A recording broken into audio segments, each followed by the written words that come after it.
குழம்பு தான் செய்ய போறோம். மசாலா எல்லாமே வந்து கத்திரிக்காய் உள்ள வந்து ஸ்டஃப் பண்ணி இந்த குழம்பு செய்ய போறோம். இது நான் வந்து தேங்காய் மசாலா எல்லாமே வறுத்து அரைச்சு தான் செய்ய போறேன். இந்த குழம்பு வந்து ரொம்ப சூப்பரா இருக்கும் டேஸ்ட். வாங்க இன்னைக்கு எண்ணெய் கத்திரிக்காய் குழம்பு எப்படி செய்யறதுன்னு பார்க்கலாம். எண்ணெய் கத்திரிக்காய் குழம்பு செய்யறதுக்கு தேவையான பொருட்கள் என்னன்னு பார்க்கலாம்.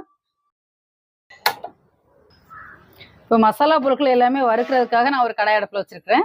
கடாய் நல்லா சூடாகட்டும். இந்த எண்ணெய் கத்திரிக்காய் குழம்பு நல்லெண்ணெயில தான் செய்யணும், அப்பதான் டேஸ்ட் ரொம்ப நல்லா இருக்கும். ஒரு 3 ஸ்பூன் எண்ணெய் ஊத்திடலாம் இந்த மசாலா பொருட்கள் எல்லாமே வறுக்கிறதுக்காக.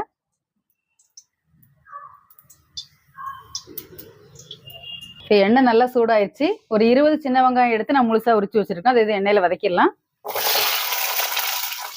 10 பல் பூண்டு.